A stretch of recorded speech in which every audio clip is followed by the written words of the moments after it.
नमस्कार। सबसे पहले आदरणीय मंच और छोटे भाइयों बहनों,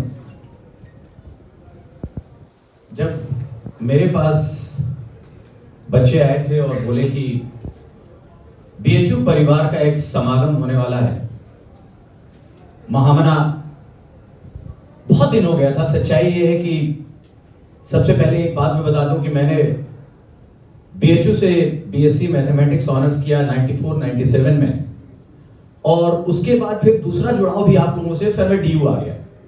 तो जो आपकी संरचना है उससे मैं काफी मेल खाता हूं। मैं यहां आया एमएससी में, मैंने हंसराज कॉलेज में उस समय एफिलिएशन था, ऑपरेशन रिसर्च में एक नया विषय था भैया, बीएचयू में नहीं था, वहां मैंने एडमिशन लिया। अब देखिए जर्नी कैसे शुरू होती है। मैं केवल अपनी कुछ बात बताकर, और याद रखिएगा आप क्या है, आपका रियलाइजेशन क्या है, सेल्फ एक्चुअलाइजेशन क्या है, ये जानना बड़ा जरूरी है। क्योंकि दुनिया केवल बातें करती है, आप कुछ करेंगे तब आप को जो सेटिस्फैक्शन मिलेगा ना, उसका कोई फिर और कोई और छोर नहीं। एक बहुत अच्छी लाइन है, ना किसी के पाने से है, ना कुछ खोने से मतलब है, ये दुनिया है, इसे तो बस कुछ ना कुछ होने से मतलब है। याद रखिए आपके लिए नहीं की रही है, ये कुछ ना कुछ हो रहा है, उस पर तालियां बजाएगी और ये करेगी। जब मैं यहां आया, बीएचयू और काशी की एक बात है, बड़ी संतुष्टि है, बड़ा आत्मसंतोष है। हर आदमी गुरु है, कैसन हो गुरु, सब सुना होगा। और 94-97 हम तो वो पीढ़ी है जिसने साइनेडाई कराई, हम लोगों ने देखा वहां साइनेडाई। अब वहां से आत्मसंतोष कोई सपना ही नहीं था। पहले हम लोगों ने जब अपने इंटरमीडिएट कर लिया, उसके बाद ग्रेजुएशन किया, ग्रेजुएशन के बाद करना क्या अभी तक तय ही नहीं था। मैं जब डीयू आया, यहां चीजें देखी, मेरा पहला लक्ष्य बड़ा शानदार था, आर्मी ज्वाइन करना है, पैरामिलिट्री सर्विसेज, सिविलियंस, इन सब में जाना है और करूंगा। खूब इंटरव्यू दिए, और देखिए यहां से जर्नी कैसे अपने आप दिशा ले जाती है। सबसे पहले जब मेरा पैरामिलिट्री असिस्टेंट कमांडेंट में सिलेक्शन हुआ, तब तक मेरा लक्ष्य बदला और मुझे सिविल सर्विसेज की तरफ जाने की प्रेरणा मिली। जब सिविल सर्विसेज की तैयारी करने लगा और इंटरव्यू तक पहुंचा, 2003 आते आते मेरा लास्ट अटेम्प्ट था। इंटरव्यू देने के बाद मेरा फाइनली यूपीएससी में नहीं हुआ। अब जो वो निर्वात होता है, ऐसे समय में आपको बड़े भाई की भूमिका, ऐसे समय में तो आपको मेंटर की तलाश होती है। अब एक वैक्यूम था, क्योंकि मैंने शुरू से बीएचयू से पढ़ने के बाद, डीयू में आने के बाद नहीं देखा था कि आईएएस बनना है।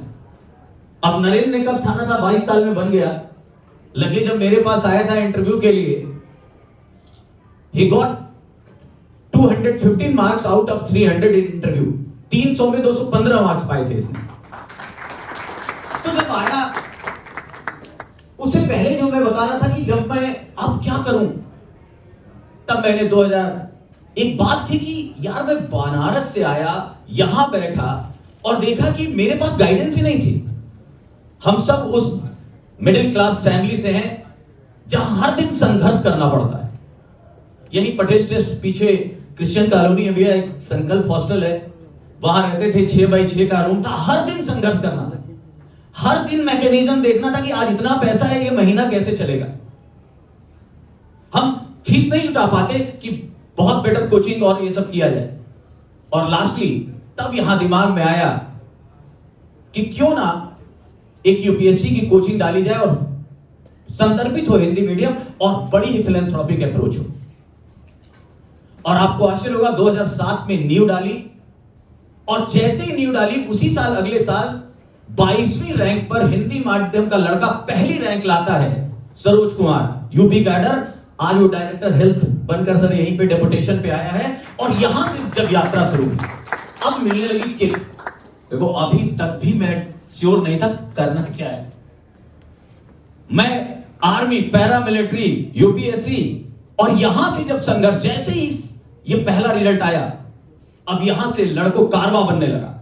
8-9 में तो रिकॉर्ड, जिस बैच में वो था उस बैच में हिंदी माध्यम का शायद ही कोई ऐसा स्टूडेंट हो गया जो अपनी कोचिंग से ना जुड़ा।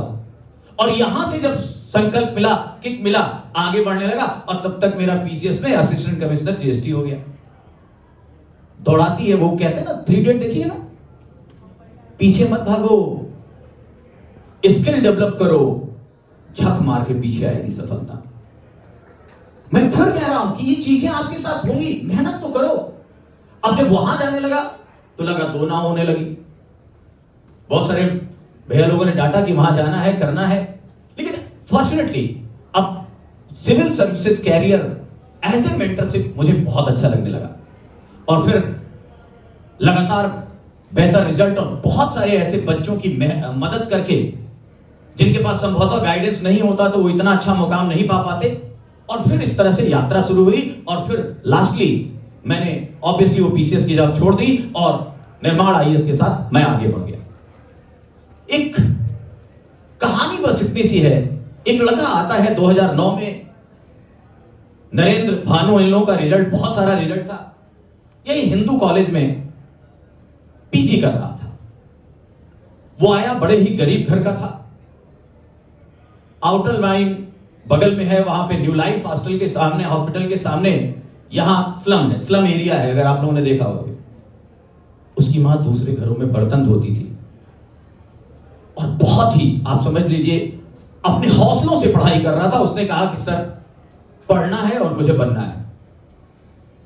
और उसने कहा कि सर ऐसा नहीं है, जो भी होगा हम स्कॉलरशिप पाएंगे और उसके बाद कुछ ना कुछ गुरुदक्षिणा देंगे, लेकिन पढ़ना है आपसे।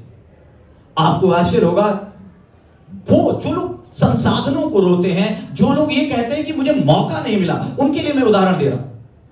यही दिल्ली यूनिवर्सिटी लड़का हिंदू कॉलेज में पीजी कर रहा था पॉलिटिकल साइंस से, और वो अपनी बात कहता सर ऐसा नहीं है कि मैं इसको कमजोरी बना रहा, मैं प्रूफ करना चाहता हूं, आप मुझे मौका दीजिए, आप मुझे गाइडेंस दीजिए, करके दिखाऊंगा। दुबला पतला सा एकदम गरीब घर का बच्चा, लेकिन लड़ने की क्षमता थी, ठाना था, बनना था। आपको आश्चर्य होगा, 21 साल 6 महीने की उम्र थी, पहला अटेम्प्ट था, ही गॉट अंडर 100 रैंक, और अभी वो डीआईजी कानपुर के रूप में हुआ। उसका नाम है हरिश्चंद्र। बस एक चीज मैं जो इस यात्रा से बताना चाहता हूं, मेरी लाइफ की लर्निंग से एक चीज सीखनी है, ठान लो, पहले एम क्लियर कर लो, करना क्या है। और एम क्लियर करने के बाद अगर वहीं पे लगातार पेनिट्रेट करोगे ना, अगर लगातार एक ही चीज पर बार बार लगोगे, मेरा जो एक्सपीरियंस है इतने सालों का, मुझे ऐसा नहीं लगता कि आप सफल नहीं होंगे। और दूसरा एक्सपीरियंस उस लड़के का है जो मैं शेयर कर रहा था, कि जो संसाधनों के रोता है, जो गरीबी की रोता है, वो अपनी कमजोरी बताता है। वो बनने नहीं आया, वो प्रूफ करने नहीं आया। अंदर अगर फायर हो ना, अगर अंदर आग हो ना, वो आग आपको रखनी होगी। बनना क्या है? मैं नहीं कहता आईएएस बनो, आपका जो लक्ष्य, जो बनना है आप बनिए। लेकिन अभी ये समय है जब आप अपने जिले को, अपने प्रदेश को, अपने घर को छोड़कर यहां आके बैठे हुए हो, और यहां बैठे तो कुछ बनने आए हो, यहां भाषणबाजी नहीं सुननी है। जो बनना है ठानो। सबसे आसान जो दिखता है पॉलिटिक्स, शायद सबसे कठिन करना है। अनसर्टेनिटी कंपटीशन में यूपीएससी के भी बहुत है, पर वो जो जर्नी है तैयारी की ना, उसका जो मजा लेने लगेगा, जो उस पढ़ाई को एक एक पल, एक एक पूरी चीजों को जीने लगेगा, वो बहुत बेहतरीन काम करेगा।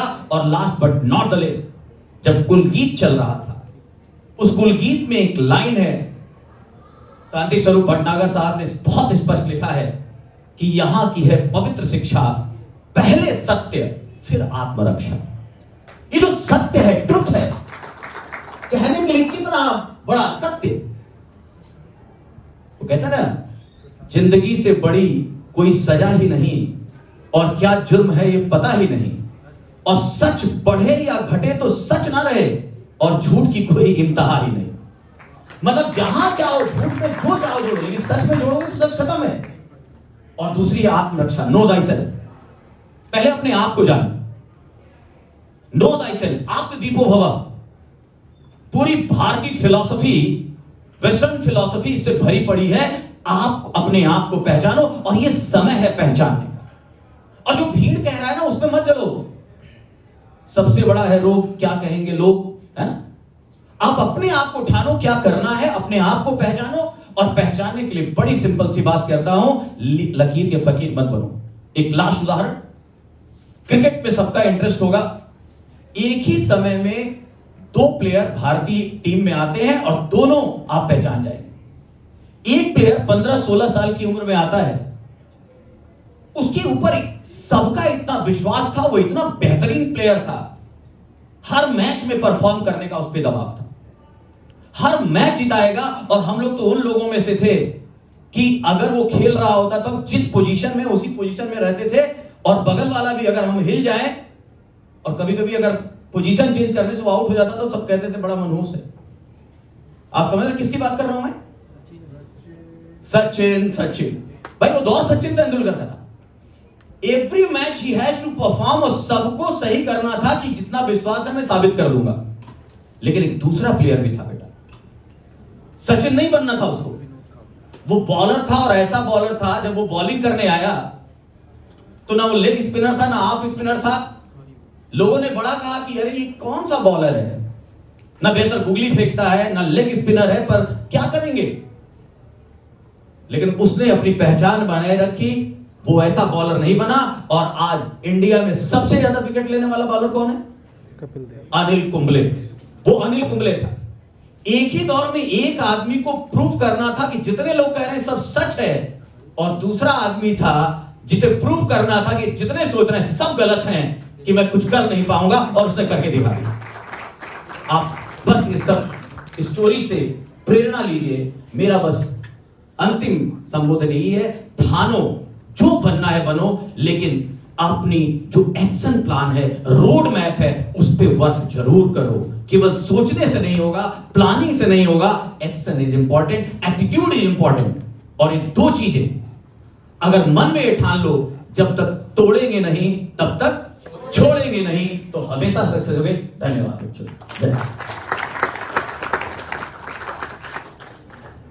बहुत बहुत धन्यवाद सर। एक बार जोरदार तालियों के साथ सर का अभिनंदन करेंगे। बहुत बहुत शुक्रिया सर, अपने 10 सदी में एक ऊर्जा उत्साह